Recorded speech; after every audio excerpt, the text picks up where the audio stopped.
Hello, hello. It's the Japan Zoomina at UC San Diego. Today is October 11th, 2022.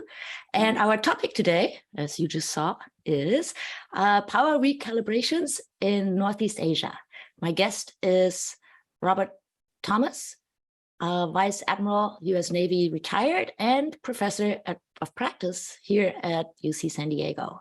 Today's event is co-sponsored by the UC Institute of Global Conflict and Cooperation, IGCC, and we'll explain what that is in a moment, as well as our very own GPS 21CC, our 21st Century China Center, and the Korea Pacific program, also here at GPS.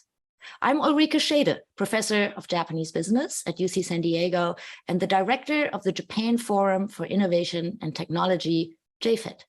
This finds you at the School of Global Policy and Strategy. We are an international relations and public policy school. Among our 9 degree offerings, we have one that's a Master's of International Affairs with a Japan specialization. If you're interested in learning more about us, please visit gps.ucsd.edu. And at GPS, we have JFIT, our Japan Center, and you can learn more about us at jfit.ucsd.edu. If you go there, you will find several tabs, including one called News and Media, where you can sign up for our San Diego Japan Newsflash. And right next to it are the Japan Zoominars. And yes, our events are recorded, and you can find links to past events at exactly that spot where there is the JZ Gallery. Today's event is a conversation. Feel free to type any questions you might have into the Q&A box. I will refer to you only by your first name so that your privacy is secured, even though this is recorded. We have more coming up. Indeed, in 2 weeks from now, we'll have John Nyland, who is at the U.S. Embassy in Tokyo, talking about the view from the State Department on the changing Japan, or the new Japan, and changing U.S.-Japan relations. We'll skip Election Day, November 8th, and come back on November 15th after that with Margarita Estevez Abe, a professor who specializes in welfare politics and Japan's welfare state. And there's more to come. So please stay tuned and join us again in the future. All right, with that, let me turn off my PowerPoints and introduce our speaker. There he is, Admiral Robert Thomas. Welcome to the Japan Zoomina. Hey, thanks, Professor. When you're ready, I'd like to just dive into the Institute on Global Conflict and Cooperation. And sure, but let me introduce you first. How's that? Okay. Yeah, I know you're a modest man, but I have to. Okay, so Vice Admiral, retired Vice Admiral Thomas, the U.S. Navy, has served for 38 years, let me start at the beginning. He earned a bachelor's degree in civil engineering from Berkeley and holds an MA from the National Security Studies National War College. He's been a career submarine officer. And I have to say, Robert, I don't think I ever want to be on a submarine, but if I have to go, please let it be with you. There are so many roles that you've served on these submarines. I will guide people to your website because I would just get this wrong. But you were also, and this is important, I think, for today, your last assignment was to be the commander of the 7th Fleet from 2013 to 2015, and you spent a lot of time in Japan. Admiral Thomas has won many accolades and awards, but I have to mention 2 here. One is the Order of the Rising Sun, 2nd class, Gold and Silver Star in Japan, and the Republic of Korea Order of National Security Merit, also known as the Gukseon Medal. Both of these, that's for serving the Pacific for almost 4 decades. And so thank you for your service, Robert. And today you are my colleague, Professor of Practice at GPS, where you teach classes on security and strategy. And I'll tell the audience that Admiral Thomas is one of our highest rated, highest ranked teachers here. So thank you, Robert, for everything you're doing. So, and with that, I'll give you the microphone. All right, Professor, thanks. I want to just, because it's co-sponsored, the Institute on Global Conflict and Cooperation is a UC-wide institute that actually came into being in the first Governor Brown administration back in the early 80s. Herb York is the late Herb York is a name that rings true with this. Its real center of gravity now is here at UCSD. A couple of other universities still participate. It actually has a ligature to what we're going to talk about today, and that's the Northeast Asia Cooperation Dialogue, which kind of vacillates between a track 2 and a track 1.5 dialogue between colleagues from Russia, China, South Korea, Japan, US. North Korea is always invited. They haven't shown up since 2006. Many of you are colleagues and know Dr. Susan Shirk. This platform was really something that she generated, and it's been maintained over 30 years. She's allowed me to now host the Northeast Asia Cooperation Dialogue, and for the first time in over 2 years, we did it in person in Seoul a couple of weeks ago, mid-September, I should say. And the Chinese showed up virtually. The Russians were there in person. South Korea, US, Japan, all represented. Academic, some retired government, including retired military, General Yao and myself. We kind of have this running conversation. And then some active government officials. So what I want to do is I want to go after 5 points that jumped out at me. And they were different than previous Northeast Asia cooperation dialogues that I've participated in. First one is, people wanted to track into lessons learned from the Russo-Ukraine war, and the word demodernization came about right away. That's point one. Point number two that we probably ought to talk about is the Korean Peninsula.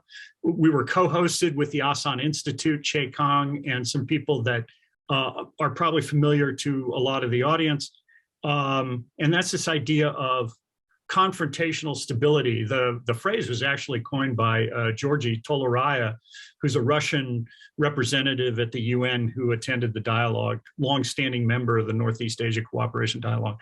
Third is that we should talk about probably is, kind of the elephant in the room, and that is cross-strait tensions.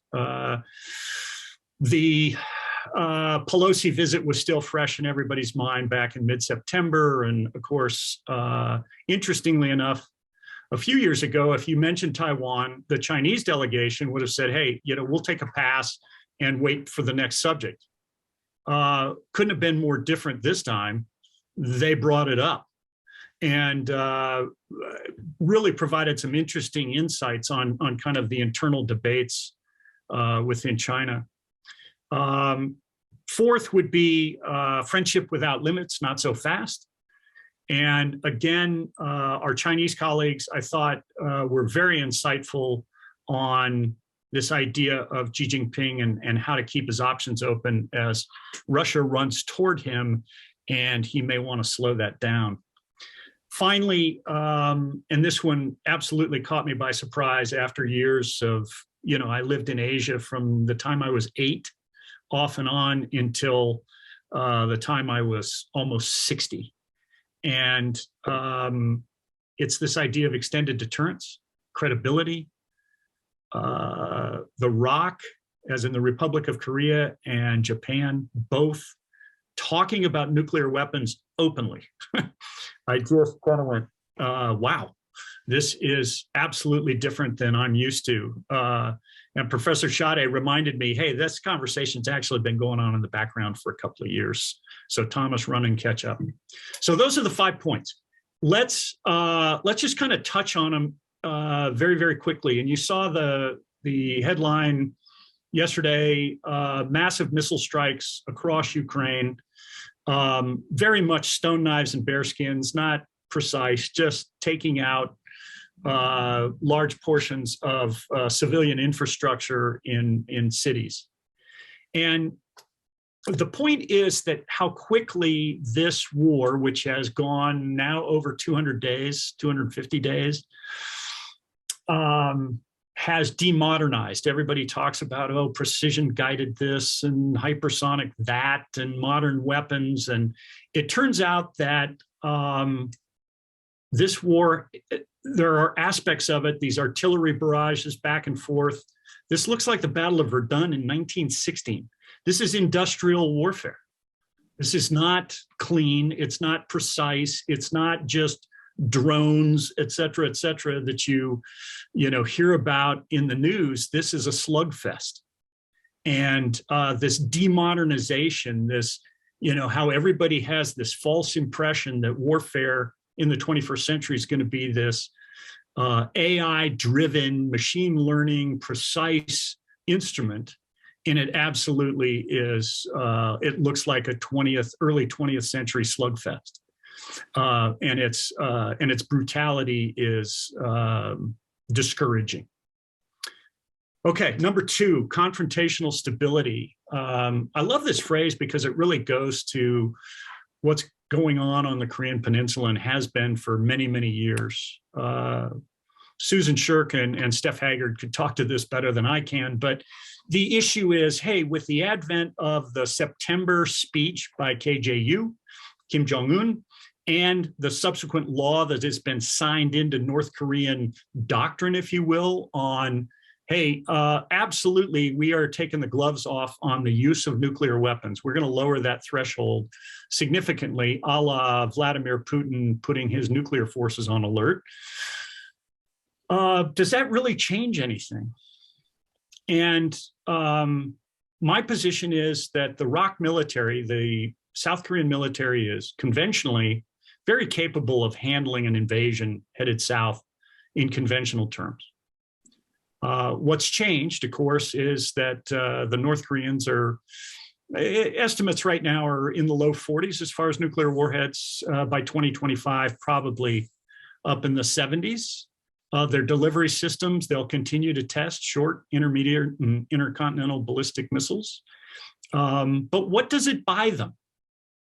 It buys them this confrontational stability, and they're going to go back to these provocation cycles, just like they did when I was a task force commander out there, YP-Do shelling, Chonon sinking, those kinds of things in their standard extortion cycle. But the fact of the matter is, the Korean Peninsula is in this stable state. And I know that sounds ridiculous, but it's not budging one way or the other. It's very hard. These are the words of Steph Haggard. It's very hard to find your way to a major combat operation on the Korean Peninsula in the foreseeable future. Number 3, cross-state tensions. The only big point here is my Chinese colleagues were extremely open and insightful about not just what they considered provocations, the Pelosi visit, ill-timed, unnecessary in my view, but also, they did pay attention. I wrote an article for Global Asia recently on the defense of Taiwan. I was asked to write a controversial piece, and so I went kind of all in and said, here's how you would defend Taiwan, and it absolutely requires the Japanese and the US to kind of push things forward. And so I'm sure that's going to cause a little bit of angst amongst my Chinese colleagues. But the point is, they were very, very upfront about this thing that I've termed, back when I was the 7th Fleet Commander 8 years ago, what I call the readiness exhaustion campaign. The People's Liberation Army, what's changed so much, and the policy world just is slow to get caught up, is the military balance of power in Asia is absolutely in China's favor.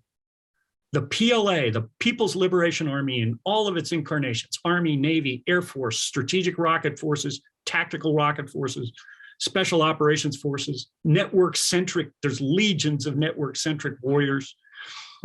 It's the largest modern military in Asia. They can take Taiwan by force today at great cost. This is not trivial. It's not rolling across a land border in Ukraine, and you've seen the Russians have some serious problems there, but it can be done. And that's what's so different. all of my academic colleagues and my think tank buddies and everybody else back in DC who I used to work with, they're still talking about the US-China relationship as if it's the 1990s and you can deploy the US 7th Fleet to wag its finger and everybody goes back home when there's a dust up in the Taiwan Strait. That is just not the case.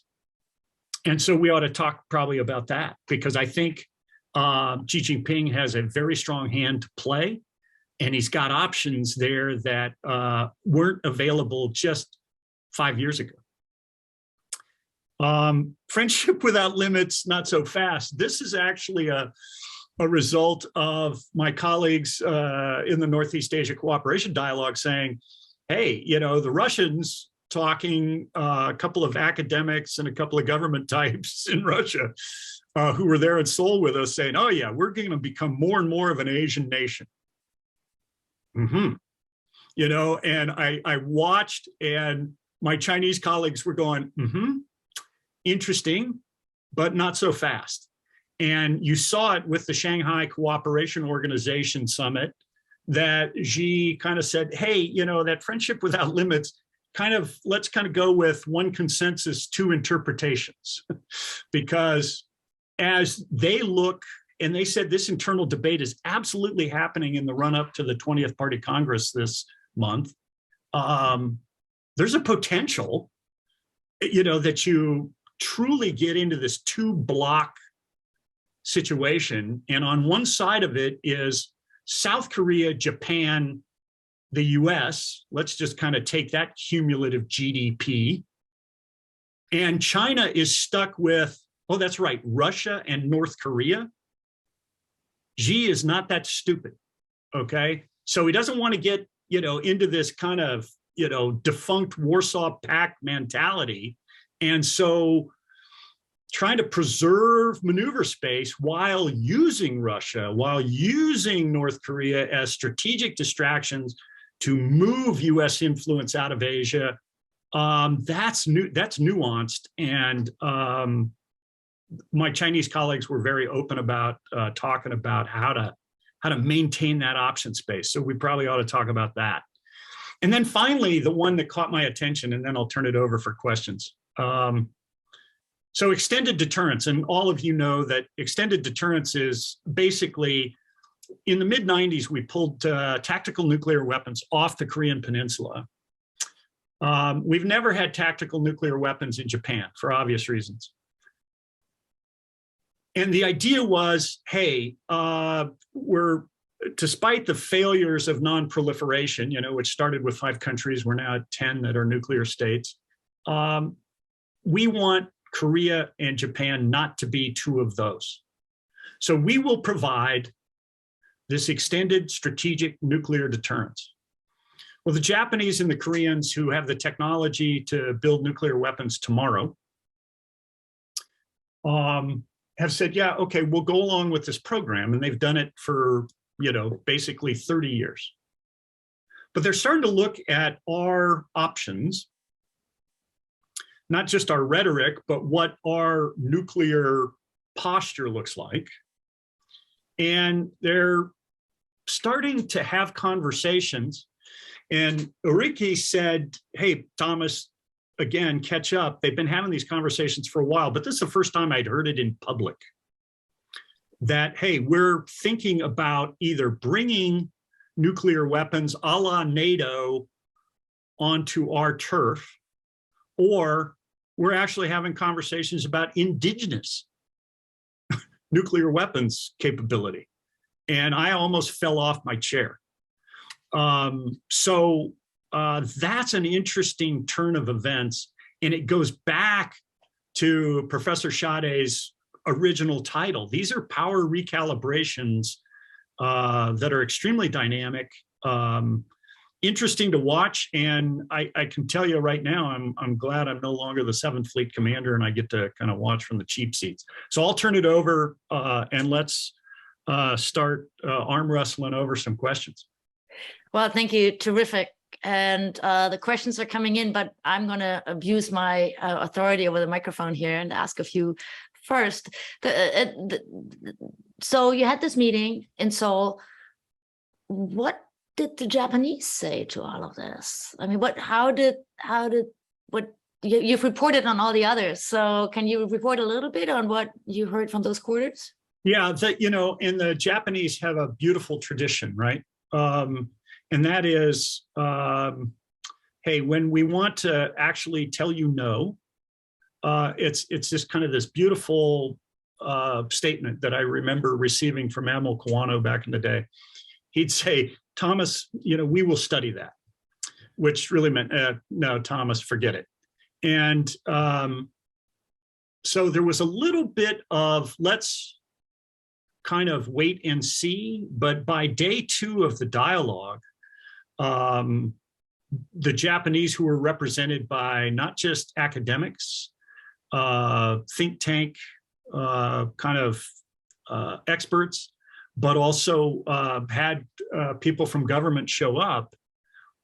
It actually, the demodernization piece of warfare, they completely understand it. They are very concerned that the Russo-Ukraine war has forced them into a difficult spot with respect to their relationship with Russia, because that was getting better.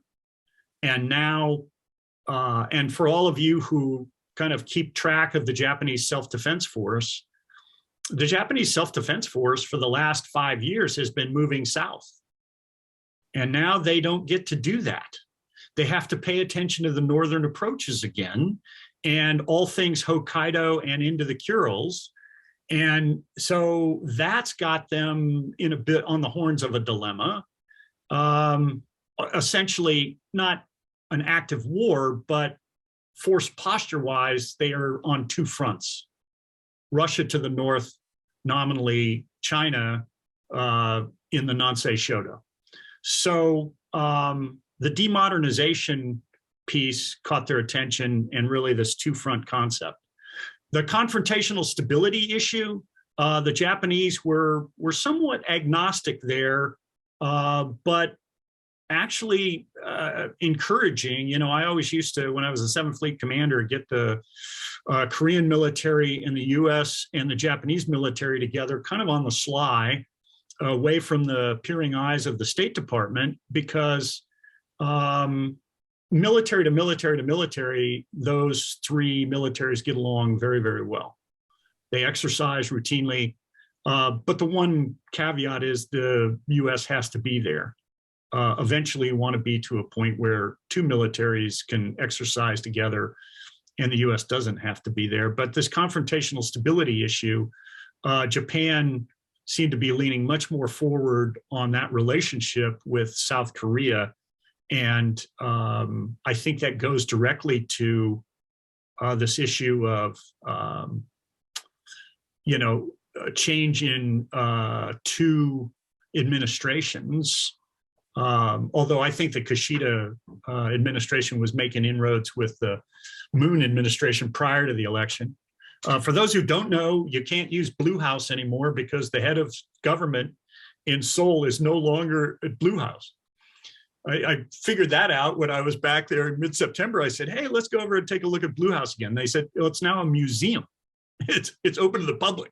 So yeah, they've moved on from Blue House. But the point is, the Japanese understand the confrontational stability, and I think they understand that, hey, North Korea is both of our problems. As many North Korean missiles land in the Japanese EEZ as land anywhere in what the Koreans would call the East Sea or the West Sea, East Sea really, Sea of Japan. With respect to the cross-strait tensions, when I mentioned, hey, the US doesn't participate really meaningfully without Japan, especially from a logistics perspective. If you just did decide, huge political lift, huge diplomatic lift, but if you decided to actively defend Taiwan, the Japanese just took a no comment on that. I think they know it, and they know that if China takes Taiwan by force, that the Nansei Shodo is kind of next up in the pressurization campaign. they just kind of took a pass on the dialogue with respect to Xi keeping his options open. That was mainly, because we have the expert. In fact, she just wrote a book. It's called Overreach. Dr. Susan Shirk just wrote this book called Overreach. I've got a copy. I just have to go read it now, do my homework. But her insights and her ability to talk directly with the Chinese and have a very candid conversation was just a load of insights. And the Japanese were just in listening mode there. And then this extended deterrence is when they really stepped up and were very open about, hey, we're having debates here in Japan that we just didn't foresee a while back.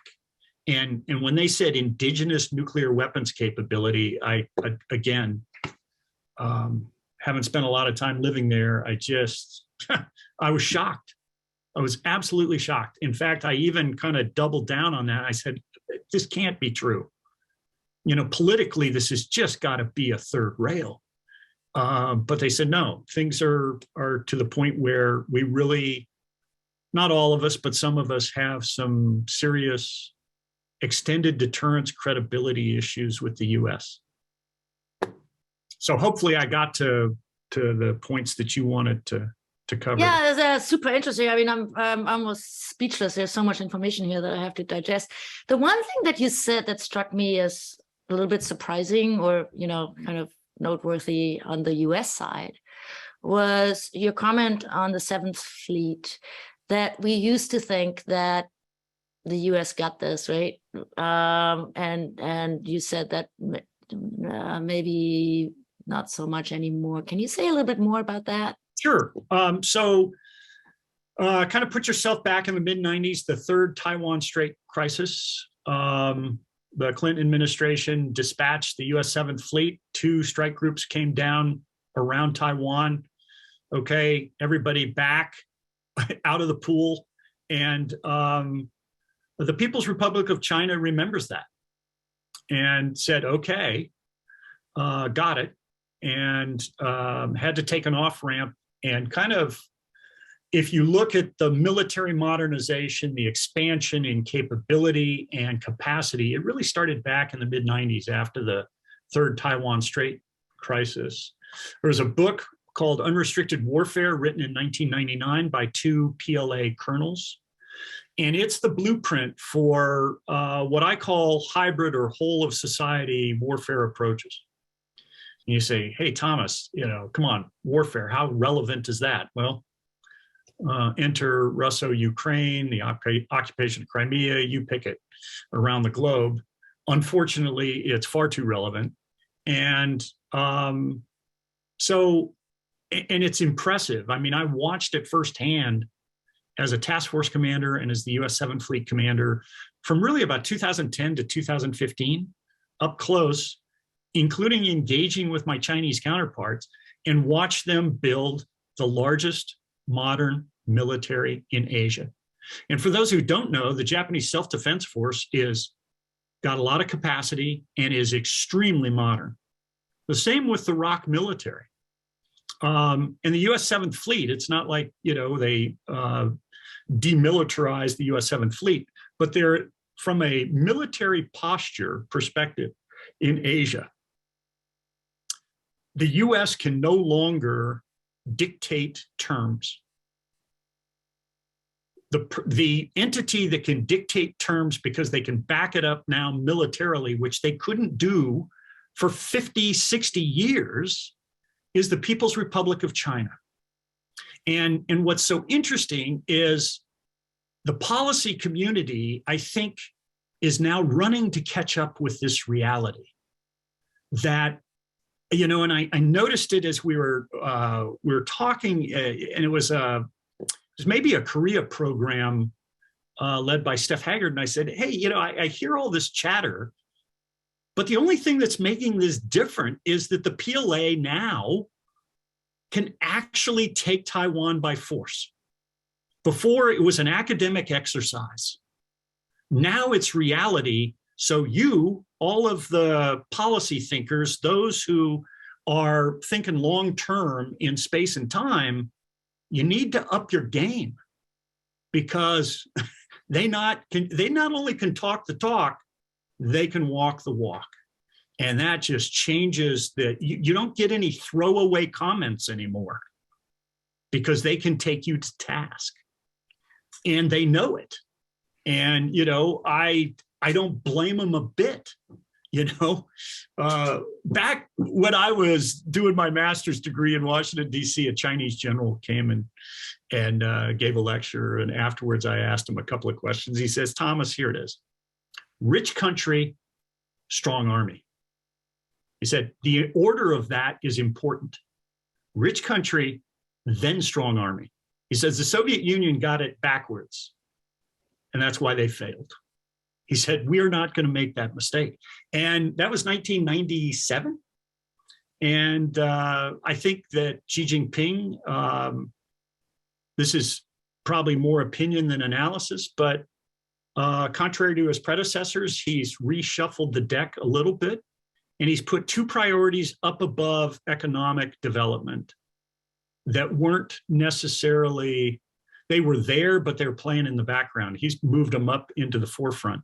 And that is all things national security. Number two is this idea of territorial integrity. And oh, by the way, I'm going to back that up with everything from the Chinese fishing fleet to the maritime militia, to the Chinese Coast Guard, to the People's Liberation Army Navy, to all other military incarnations, and economic development, as the foundational part of it. So I just think it's impressive how he's gone about his business in 10 years.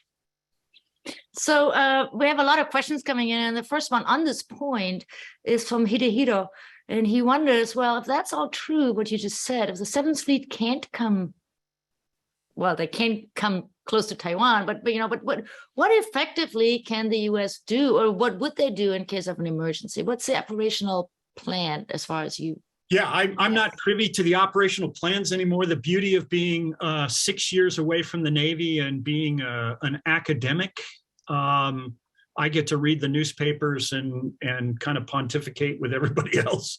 But as I mentioned in a recent article, the U.S.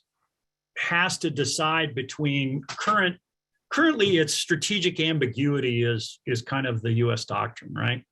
Has been for decades.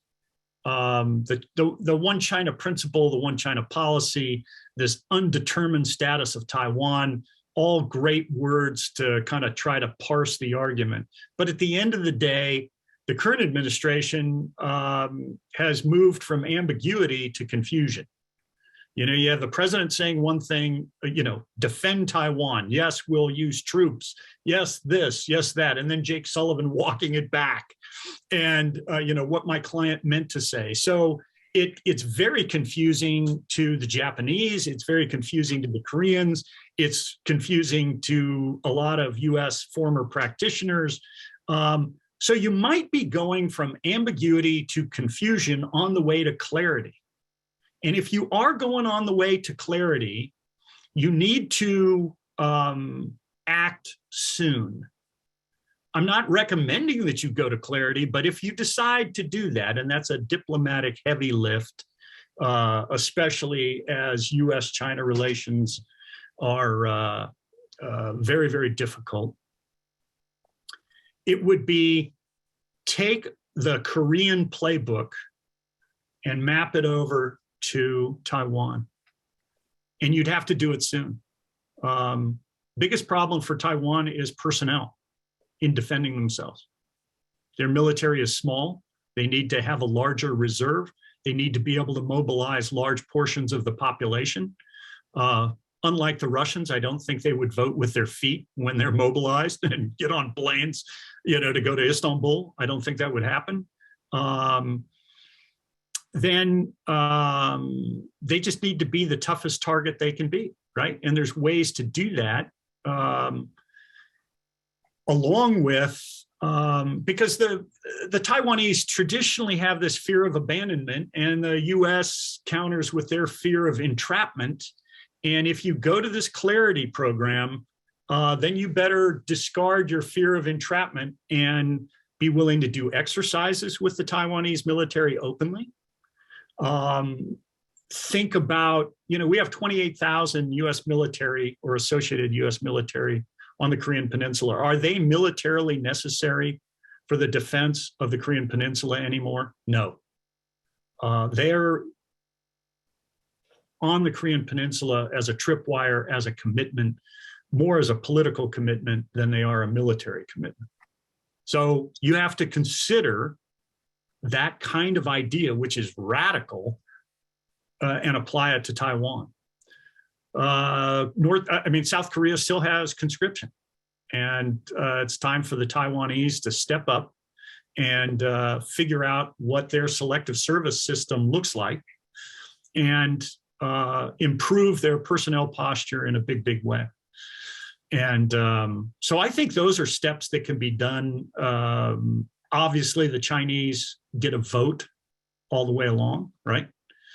This will look like escalation, and this may actually prompt an invasion of the main island, if you will. But I don't think so. I think Xi is too smart for that. And the Japanese, they have to be part of it, because if they're not, then the U.S. is a bit of a paper tiger out there. It logistically can't support those things they would want to do operationally. So on these points that you make, wonderfully interesting. Thank you. I have two questions that jump at me. The first is, what key lessons regarding planning a possible invasion of Taiwan and so forth do you think China has learned from Russia's approach to Ukraine? I think that goes to the demodernization question. Yeah.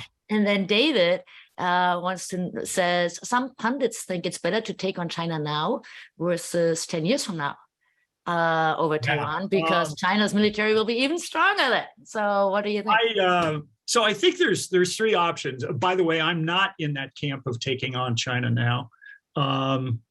Maybe my Berkeley in the 70s is showing, but I think there's three options for the People's Republic of China. And number one is, so Vladimir Putin decided on the 24th of February to give up incrementalism, which seemed to be working, right? 2014 annexes Crimea, and NATO is still in bed. They don't care. Everybody took a pass. A little bit of finger wagging, some sanctions. How many times have sanctions actually dissuaded an authoritarian leader? I think the answer is about zero if they're determined to go to war. That said, I was in the camp, and I think Steph Haggard and I have talked about this. And Lauren Prather was the one who was right. We were wrong. We said incrementalism is working too well for him to go for an all-out invasion of Ukraine. That just makes no sense. He's nibbling away a little bite at a time, and he hasn't become a complete pariah in the process. And so we had it wrong. He went all in. First things the Chinese notices, that they notice is, first of all, rolling over a land border is simpler than a cross-strait, effort. The Taiwan Strait's an interesting place. It's about 130 kilometers at its narrowest and about 180 kilometers at its widest. It averages, it's got peaks and valleys like every other place, under the sea, but it's about 50 fathoms deep in most places. Acoustically, it's a nightmare. So it's very challenging for either side to interdict as somebody else is moving in the strait. But it's also a confined space. And so the beauty of that for China is it's much different. It's a much different challenge to resupply Taiwan than it is Ukraine. Ukraine, you just roll the next, load of Javelin anti-tank missiles, or, these HIMARS things that were in the, Wall Street Journal on the weekend. It's just, just roll them across the border and there they are. And NATO's been given kind of a free hand in supplying Ukraine. That won't be the case with Taiwan. The largest modern submarine force in Asia is China's. And I would think they'd be very active off the east coast of Taiwan to negate resupply.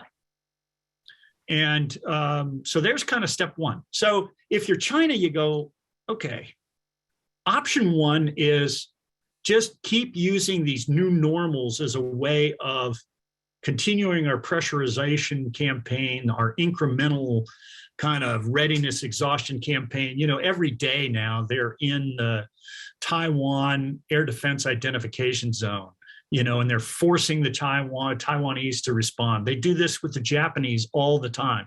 The Japanese Air Self-Defense Force just kind of spends themselves trying to respond to Chinese incursions, the same in the maritime environment.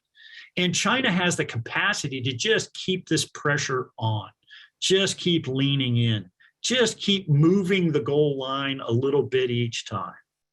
So that's option one, is continue with incrementalism. I think that's the most obvious solution. I think that's the one, not that Xi Jinping has called me up and said, hey, Robert, what do you think?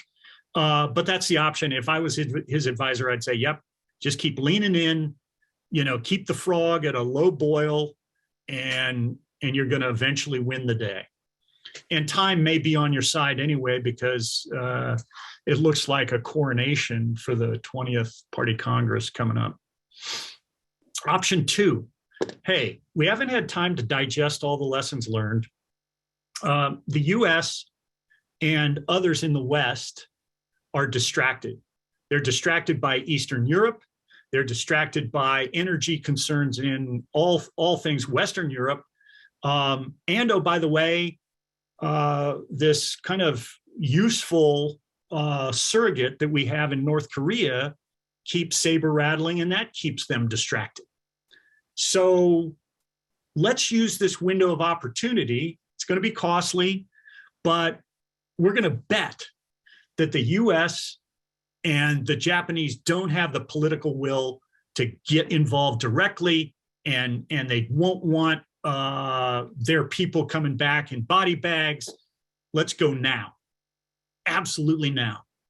And set it up with an exercise, just like we did in response to the Pelosi visit. Ready, go. That's a possibility. I don't think it's going to happen. I just don't. Again, maybe I'm wishful thinking. Third option. So there's kind of status quo plus, there's quick strike. And then the third option is, hey, let's fully digest all the lessons learned, especially this demodernization issue. It turns out all of the things that you think are these kind of Gucci weapon systems, you run out of them quickly. And so we either need to take that lesson learned and then go back to our organization, our training, and our equipment and tune those for a major event. And the way that they would do that, of course, is this kind of hybrid style. Let's go start messing around with commercial infrastructure in Taiwan via the network. Let's then ratchet it up to, wow, the electrical grid in Taipei just went down for 4 hours. Hey, guess what? The Kaohsiung port control mechanisms just started to go haywire. And what seems like inconvenience at the start then just kind of ratchets up, and it really goes after the Taiwanese way of life for 23 million people. And you see how much pain they're willing to take without firing a shot, maybe present a fait accompli. But then if the Taiwan people decide, hey, we're going to kind of get up on our hind legs and defend ourselves, and this isn't going to happen, then you present the military option kind of as the coup de grace, but it's well organized, well trained, well equipped based on the lessons learned from Russo-Ukraine. But be careful, okay? Be careful. You can take a lot of false positives from the Russo-Ukraine war. As we sell things to the Taiwanese and as we help more, we may just be setting them up to lose slower. So we have a few more questions on this issue, and then there's a whole cluster of questions on the nuclear and the extended deterrence and so forth. So on this matter of forecasting the future, there are a couple of questions that all are about underestimating or overestimating. So Tom wonders whether, you mentioned that US think tanks seem to underestimate the power of the Chinese military, and he wonders whether Japanese think tanks do the same, or whether Japan somehow has some better insights there. And then there are some things about Putin's, so Robbie wonders, Putin's aspirations exceeded his capabilities by a long way, right? And we learned that now. But what about Xi? Do Xi's aspirations exceed his capabilities as well? And so, then, you know, we overestimated, we the US overestimated Russia. Why should we have more confidence in our assessment of China? So everybody here is interested in who's leading whom. I think that not only are all those relevant questions, tucked into those questions is that rightful contrarian view of, because we do this all the time, right? We build a boogeyman, and the boogeyman is all powerful and wow, and it's coming tomorrow, and therefore let's roll out $830 billion worth of defense budget, and it still isn't enough. In fact, I remind my colleagues who are still back in the Pentagon, I said, as a taxpayer, I have a little bit of a problem with the business model that says you spend $830 billion on a military-ish, and oh, by the way, the United States hasn't won a war in 31 years. Not a good business model. That said, everybody thinks the People's Republic of China is opaque when it comes to military modernization and capacity building. The insight that I got was back in 2014, meeting with the North Sea Fleet Commander, Admiral Ewan at the time. And he and I were talking, we probably had a little bit too much Mao Tai. And he said, we're going to kind of try to move to your personnel model, and we're also going to move to your joint force command model. And that was 2014. And they've pretty much completed those.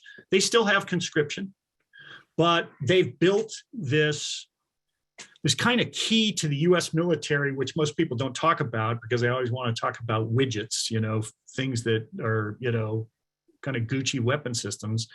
But the key to the US military is the mid-level enlisted personnel, non-commissioned officers. These are people who actually do all the work.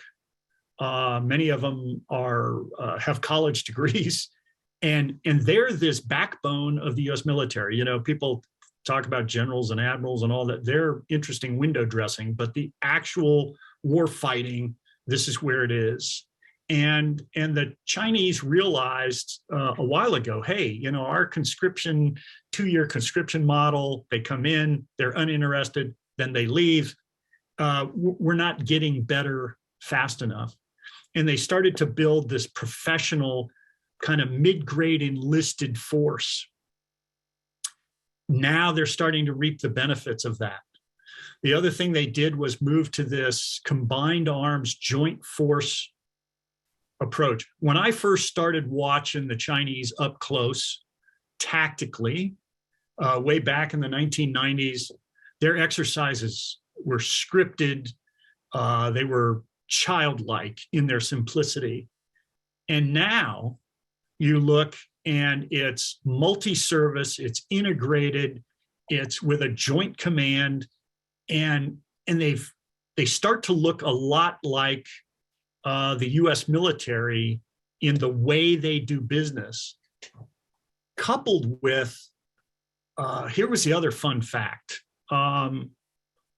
Not that their aircraft carriers are especially useful. They're kind of iconic. They're more diplomatic tools than they are, I think, warfighting tools. But they just put their third one to sea. And interestingly enough, they put it to sea with a catapult system and an arresting gear system that we just put on our Ford carrier, the Gerald R. Ford, the new class of, $13 billion worth of warship. Okay. They turned it around in a lot less time than we did. They build ships about twice as fast as we do, sometimes 3 times as fast. And so when you talk about capability, that's interesting, but capacity is the ability to take that capability and sustain it over time. And that's what's changed so much with respect to the Chinese military. And it's impressive. Now, I could be wrong.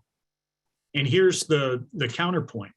Hey, Thomas, the last time the Chinese were in combat of any serious nature was 1979. Who was it against? Oh, it was against the Vietnamese. And the Vietnamese roughed them up badly. And so the real answer is, I don't know. But the previous answer in the mid-90s was, hey, they're nothing to worry about. So at a minimum, we've moved from nothing to worry about to I don't know.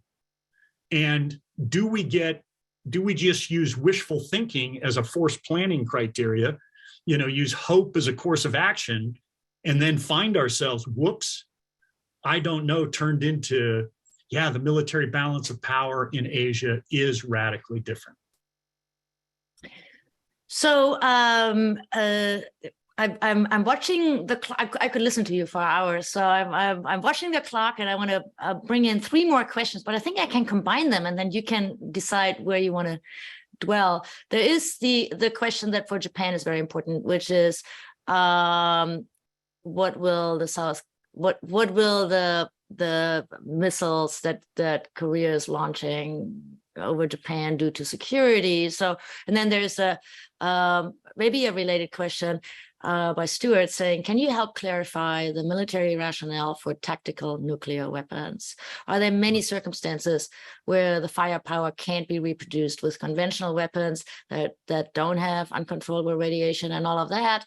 And then, so as you think about the answer, I always ask this last answer, which I can also ask in 5 minutes from now, but to get you prepared, the last question I always ask is, what worries you most? Okay. And I wonder whether that kind of ties into this. Yeah. So what worries me most, I'll answer that question first. And remember, my focus is Northeast Asia. That's where I have lived. That's where I've worked. That's where I camp out. That's my interest, my love, whatever you want to call it. And so the nuclear weapons issue is first and foremost for me. I mean, we all play under this, kind of looming umbrella of all things climate change and how that's going to exacerbate security tensions that are already there. But the wolf closest to the sled for me is the nuclear weapons issue. And we're not moving toward a better world nuclear weapons wise. We're moving toward something that, frankly, nuclear weapons are more likely to be used now. That threshold keeps being lowered by authoritarian regimes like Russia and North Korea. Russia long ago decided the Intermediate Nuclear Forces Agreement was not worth looking at, and then we finally bailed out of it too, which probably was a mistake. That said, so I would say nuclear weapons is the thing that worries me most, because once you start there, then I don't know how you put that genie back in the bottle and you go, come on, nuclear weapons, they just don't have any military utility. That is all true until somebody uses one. Then it's, okay, do we respond conventionally, try to keep our, kind of clothes clean on this one? You find yourself on an escalation ladder that is very difficult to walk back from. The thing that low yield nuclear weapons do for you is they put rungs on that escalation ladder. We like to talk about proportionality. Remember, the opponent, in this case, Russia, North Korea, proportionality is not in their vocabulary. They don't care. In fact, they've told us, nuclear doctrine-wise, that's a word you use, not a word we use. I still believe that both Vladimir Putin, maybe this is absolutely wishful thinking, that both Vladimir Putin and KJU are rational actors, and they know that if they use nuclear weapons, wow, the gloves really come off, and we can't control the second and third order effects. And the Western world and its allies may actually then go with a nuclear response. Well, the point for Japan and Korea is they look at, if you're put in that situation, however unlikely, they don't think we have a good nuclear response in Asia. It's different than it is in NATO, right? NATO countries have bombs that go on dual capable aircraft from multiple NATO nations.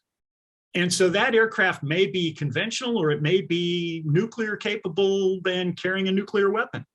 And that nuclear weapon isn't, we're not talking megatons. We're not even talking a lot of kilotons. It may be a low yield nuclear capability, almost, this sounds absurd, but battlefield use, okay, to kind of continue to try to manage those rungs on the escalation ladder. There's no such thing in Asia. So North Korea, the hypothetical is they use nuclear weapons. They decide, hey, we're going to launch a missile, and it's going to be in the high kiloton range, and it's going to land in Japan. What's the US response? We've promised Japan, hey, we got you covered, extended deterrence. So we have the do nothing. We have the try to do something conventionally with respect to North Korea, which is very difficult. Just go look at the terrain on the Korean Peninsula and the fact that the North Koreans have had 70 years worth of geography and a shovel and see how that goes. And then you say, okay, well, we'll use nuclear weapons to really get after some of their, underground facilities or whatever. What nuclear weapons are those going to be? Is that going to be a Trident D5 out of an SSBN, a strategic nuclear strike? Are you going to just turn whole portions of the territory into into glass? That, the Japanese and the Koreans are smarter than that. They say, wow, you guys have this kind of 1 and 0 situation set up in Asia, unlike NATO, which has more options. Permission granted US. I know we don't have NATO in Asia, but we ought to figure out something that looks a little more proportional, so that if we get into this escalation cycle, that we might be able to generate an off-ramp as opposed to 0 or 1. Does that make sense? It's always a tough topic. Yeah, you now have me worried. Students right now on nuclear weapons. Hey, what's the use of nuclear weapons? And some arguments, especially the deterrence theory experts, will tell you, hey, well, you use nuclear weapons every day. You deploy them on your SSBNs, and they sit there as a strategic deterrent so that you're not on the receiving end of a strategic strike. Okay, so maybe that's an argument. But this idea of tactical nuclear weapons, that's a tough one. I went to sea back in the 80s during the Cold War with tactical nuclear weapons on my submarine. I was a junior officer, and I was unfortunately the nuclear safety officer for those weapons. I hated life, okay? I was so glad to see those damn things go and get rid of tactical nuclear weapons on Navy ships. So from a worker bee perspective, I have very little interest in reintroducing them. So I hope I started to scratch at the question, but it's always unsatisfying. Yeah, yeah. You have taught me more in these last 60 minutes than I think I ever knew about this topic. And thank you so very much. Unfortunately, time is up, but you had the entire audience at the edges of their seats. Nobody is left, and I think we could go longer, but in the interest of being respectful to everybody's time and commitments, we'll stop it here. And you do have me worried now. And the wolf. Don't worry. Don't worry. Is but you will take care of it, right? Believe it or not, I'm an optimist. Okay, well, so that I asked you what worries you, but I see you smile, so that gives me hope. And you're here, so you'll take good care of us, I'm sure. Thank you, Admiral Thomas. This was absolutely outstanding. And audience, thank you for staying until the very end. And we'll be back in a somewhat related topic with John Nyland from the embassy in the U.S. Embassy in Tokyo on what the State Department thinks about all of this. So rejoin us in 2 weeks from now. And until then, stay safe and enjoy the fall, I guess. Thank you, Robert. That was terrific. Domo arigato.